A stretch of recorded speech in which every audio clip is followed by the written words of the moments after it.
कई दफ़ा हमें ऐसे चेहरे मिल जाते हैं जो दिखने में बिल्कुल भी साधारण होते हैं, लेकिन उनके अगर कार्यों की बात की जाए तो बड़े असाधारण रूप से होते हैं। और आज एक ऐसे शख्स से मैं अपने चैनल पर दिखाने जा रहा हूं जो दिखने में बिल्कुल साधारण है, लेकिन आज हमें यह इत्तेफाक से कालावाली में मिले थे।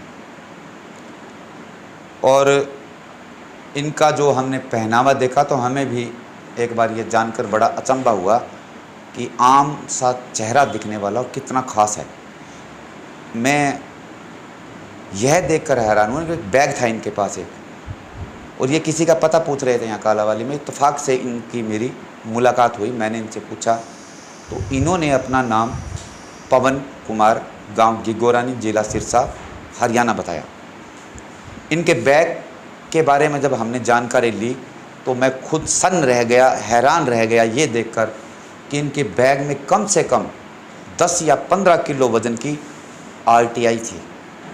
आरटीआई यानी सूचना का अधिकार 2005 में कांग्रेस लेकर आई थी इस अधिनियम को, एक कवच की तरह। लेकिन इनके 15 किलो का वज़न देखकर मैं खुद हैरान था।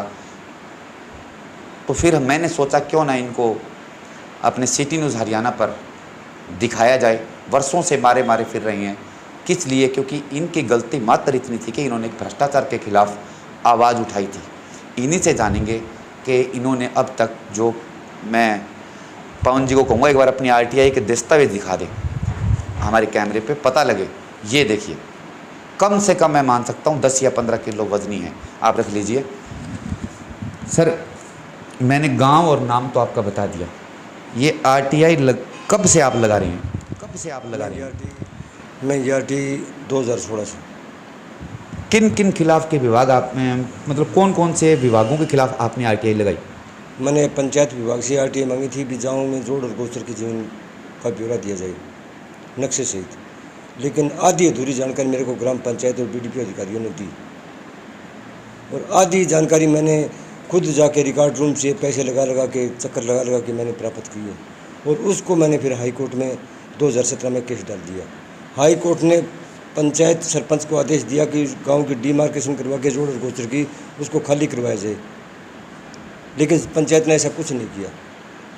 पंचायत ने क्या किया, खाली करवाने के बजाय पंचायत ने जो कब्जाधारी बैठे हैं, कब्जे में बैठे हैं, उनको प्रधानमंत्री आवास योजना का लोन या अनुदान जिसको कहते हैं PMY, उसका पैसा उनके खाते में 1.5 लाख रुपये, 1,38,000 रुपये पर व्यक्ति के हिसाब से डाल दिया।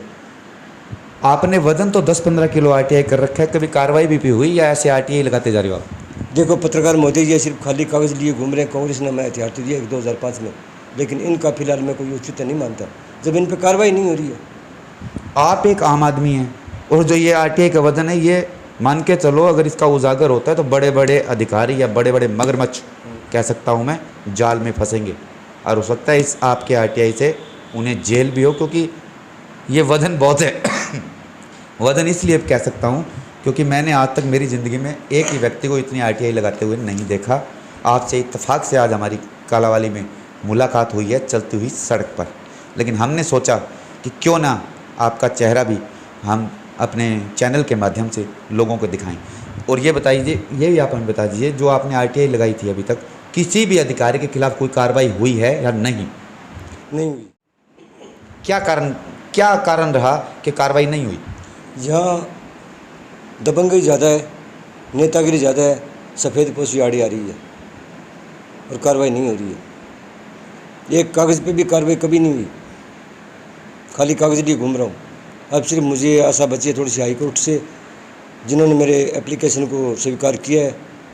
कल या परसों तक हाई कोर्ट में केस दायर कर दूँगा तो शायद वहाँ केस चल पड़े, मेरा वहाँ न्याय मिल जाए। आपके पास पैसे कहाँ से आते हैं? दिखने में तो आप बिल्कुल साधारण हैं। क्या आपका व्यवसाय है जो सरकार, इतनी बड़ी सरकार से टक्कर ले रही हैं आप? देखो, इसमें एक बात हैरानी वाली ना मानो आप, जब कोई दिल में ठान लेते हैं हम काम भी हमें ये काम करना है। मैंने कोई पाप का काम तो किया नहीं, मैंने तो धर्म का काम किया। 10-10 रुपये मांग के गाँव में गौशाला की नींव रखी, गाँव में गौशाला का एक ठाण बनवाया। उसके बाद आज मेरे गाँव की गौशाला जो है कम से कम 1.5-2 करोड़ की प्रोजेक्ट चालू है, बहुत बढ़िया गौशाला चल रही है गाँव की। और उसके नीचे 7 एकड़ ज़मीन भी है, वो भी मेरे कारण खाली हुई थी। गाँव वाले वो कब्जाधारी जो खाली करने खुश नहीं थे। तो मेरे को तो कठिनाइयाँ भी बहुत हुई इसमें। और पैसे की ऐसे है जैसे परमात्मा आदेश दिया हमारे को, ये धर्म का काम कर रहा हूँ। कुछ लोग राष्ट्रीय संपत्ति यानी पैसे को लूट रहे हैं, जैसे सरपंच है, तहसीलदार है, पटवारी, कोई भी लुटवा रहे हैं। PMY का पैसा उन लोगों को दिया गया जिनका कब्जे में मकान है। एक साइड में तो सरपंच साहब ने मेरे को RTI में उनके कब्जाधारियों को नाम दिए, मैं आपको दिखाता हूँ। ये जो लिस्ट है, इन कब्जाधारियों के नाम इनमें लिस्ट में। और दूसरी साइड में पंचायत उनको पैसा मुहैया करा रही है अनुदान के रूप में PMY का। ये कहाँ का न्याय है? देखिए, आप तो अन्याय के खिलाफ लड़ रही हैं, लेकिन न्याय तो आपको अभी तक नहीं मिला ना। देखो, मैं मेरे भारतीय संविधान पे, कानून पे विश्वास करता हूँ। आज नहीं तो कल न्याय मिलेगा। कितने वर्षों से आप RTI लगा रही हैं? मैं 2016 से। और आज तक कभी भी आपने कहीं अपनी आवाज़ मीडिया के थ्रू, क्योंकि मीडिया एक बहुत बड़ा ऑप्शन आज के समय में, अपनी आवाज़ को आगे अधिकारियों तक पहुंचाने के लिए, क्योंकि मैं ये नहीं कह सकता कि सभी अधिकारी भ्रष्ट हैं, नहीं, लेकिन कुछ अधिकारी हैं जिनकी वजह से तंत्र बदनाम होता है, प्रशासनिक तंत्र। आपको भी ऐसा लगता है क्या? जी हाँ, भ्रष्ट अधिकारी हैं। और सबसे ज़्यादा भ्रष्ट सिरसा जिले में अगर रहें तो नाथुश्री चोपटा। तो जब कार्रवाई नहीं हो रही इन भ्रष्ट अधिकारियों के खिलाफ, तो आप उम्मीद क्या करेंगे आगे? मेरी उम्मीद लास्ट में एक बचती है, हाई कोर्ट या सुप्रीम कोर्ट। हाई कोर्ट ने मेरी एप्लीकेशन स्वीकार कर ली है और इस RTI को लेकर के मैं, इस शिकायत को CM को लेकर के मैं और हाई कोर्ट जाऊँगा। आपको पता है जो RTI लगाता है उस पर कितने दबाव होते हैं, उनको जान तक का खतरा होता है। क्या आपके साथ कभी ऐसा हुआ? क्योंकि आपके RTI का वजन बहुत है, मैं फिर दोबारा बता दूँगा। जी हाँ, आपका वजन कम है अगर मैं आपका तोल लूँ तो, लेकिन आपके RTI का वजन ज़्यादा है। ऐसा है। 2017 में मेरे घर पे अटैक हुआ रात के समय। सरपंच ने करवाया, कब्जाधारियों से मिल करके करवाया, मिली भगत से। तो मैं बच गया क्योंकि मैं मेरी सिस्टर के पास राजस्थान में गया हुआ था। मैंने उसकी शिकायत दर्ज करवाई SP को। 1 महीने बाद में, करीब 25 दिन बाद में उसकी कार्रवाई हुई। पुलिस थाना चौकी कावदाना में मेरे से राजीनामा करवा दिया गया, क्योंकि मेरे को राजीनामा करना था, या मेरे को लगन एक ही थी कि मैं इस काम को अंतिम छोर तक ले जाऊं। इस भ्रष्टाचार को जो कब्जा है, एक मेरे गांव को एक नाम देना था, नया नाम, आदर्शवादी कब्जा मुक्त ग्राम की गोरानी का नाम लगे। आपके सपने ऊंचे हैं, लेकिन भ्रष्ट अधिकारी आपके सपनों को ध्वस्त करते जा रहे हैं। मैं मरते दम तक इस बात का पीछा नहीं छोड़ूंगा। आप काम क्या करती हैं? मैं खेती बाड़ी मजदूरी का काम करता हूँ। ट्रैक्टर ले रखा है किसी और का। अब तक इन RTI पे कितना खर्चा कर चुके हैं? कम से कम मेरा 5-6 लाख रुपए इसमें खर्च हो गया आज तक। जब कोई अधिकारी किसी RTI का जवाब नहीं देता तो उसकी चंडीगढ़ सुनवाई के लिए जाना पड़ता। आप भी गए थे क्या? एक मैंने CM RTI मांगी थी, उस RTI का जवाब अभी तक पंचायत ने नहीं दिया। उसकी मेरी सूचना आयुक्त चंडीगढ़ पंचकुला हरियाणा सरकार जयसिंह बिश्नोई जी के 4थी बार तारीख है कल की। मैं उस तारीख में नहीं जाऊंगा, क्योंकि सूचना आयुक्त भी मिली भगत कर रहा है। सूचना आयुक्त का काम होता है कि सटीक एवं सच्ची जानकारी दिलवाए। जब मैं कह रहा हूँ मेरे को जानकारी मिली नहीं है, RTI मेरे सामने पड़ी है, उसमें कुछ जो मैंने प्रश्न पूछे हैं उन प्रश्नों एक का भी उत्तर नहीं दिया पंचायत ने, BDPO अधिकारी ने, DDPO ने, तो फिर न्याय कहाँ रह गया? सूचना आयुक्त भी इस क्या कहते हैं कानूनी दायरे में आता है। उसका काम ड्यूटी यही होती है कि वो सूचना सटीक जानकारी और सच्ची जानकारी दिलवाए मेरे को। केंद्र सरकार और प्रदेश की भाजपा सरकार यानी गठबंधन की है प्रदेश में, और केंद्र में पूर्ण बहुमत के साथ प्रधानमंत्री नरेंद्र मोदी विराजमान हैं। वो कहते हैं जीरो टॉलरेंस। क्या जीरो टॉलरेंस आपके RTI के हिसाब से है या नहीं है? जी नहीं, जीरो टॉलरेंस नहीं है। ये 101% भ्रष्टाचार है। तो सरकार फिर क्यों दावे करती है कि हम भ्रष्टाचार मुक्त देंगे, भ्रष्टाचार मुक्त प्रशासन देंगे, जबकि प्रशासनिक अधिकारियों की RTI है? देखो, ये सरकार का काम, मेरा काम थोड़ी है। ये सरकार का काम है, वो दावे करे या ना करे। लेकिन मैं मेरे कागजात दिखा सकता हूँ कि जब मेरे गांव में 2017 के अंदर जिसके पास एक मरला ज़मीन नहीं है उसको 1 लाख रुपये 38,000 रुपये खाते में डाले उसके, जबकि उसके पास मरला नहीं है, वो 30 लाख रुपये का घोटाला है। मेरे एक गांव में 30 लाख रुपये घोटाला सरपंच और BDPO अधिकारियों ने मिल करके कर दिया। तो चोपटा नाथपुरी ब्लॉक के अंदर 52 गाँव पड़ते हैं। अब 52 गाँव में आप अंदाज़ा लगाओ कि कितने करोड़ का, कितने अरब रुपये का घोटाला हुआ है वहाँ। क्या सरकार ने कभी इस ओर ध्यान दिया? कभी नहीं दिया ध्यान। एक हमारे प्रदेश के स्वास्थ्य मंत्री हैं जिन्हें गब्बर सिंह कहा जाता है, अनिल विज जी, कभी उन तक बात रखी क्या आपने? मैंने 2-3 बार सुना है मैंने, वो तुरंत एक्शन लेते हैं। ये सब कहने की बातें हैं, एक्शन उन्हीं की बातों पर लिया जाता है जिनकी सिफारिश होती है। मेरे पास कोई सिफारिश नहीं है, मैं किसी पार्टी से बिलोंग नहीं करता, मैं सिर्फ राष्ट्रवाद पर चलता हूँ।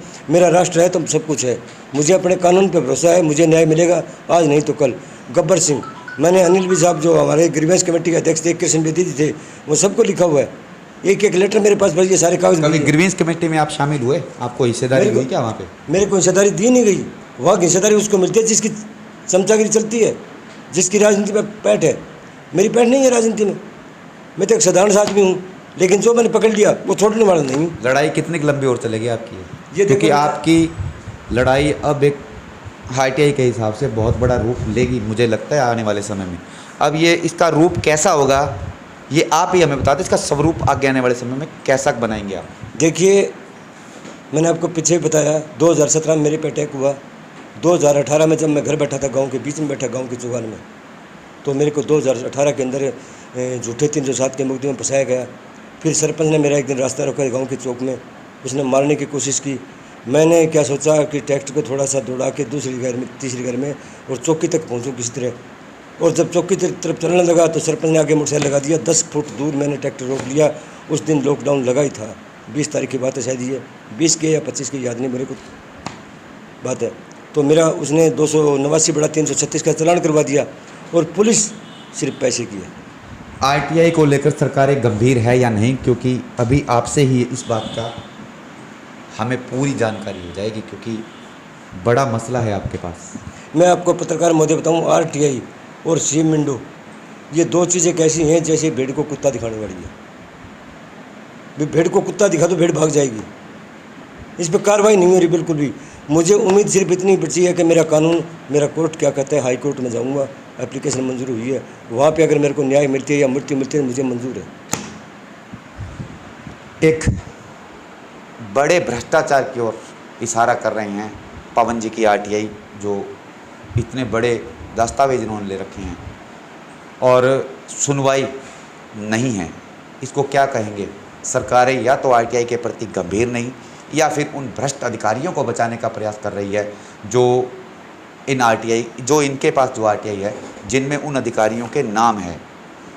अब इसे क्या कहें? जीरो टॉलरेंस, या फिर सरकार की अपनी ही कोई नीति है, कोई पॉलिसी है? मुझे नहीं लगता। इनकी आरटीआई देखने के बाद एक साधारण सा चेहरा, एक हम 5वीं 6वीं में एक व्याकरण होती थी हमारे, उसमें एक मुहावरा होता था, गुदड़ी का लाल।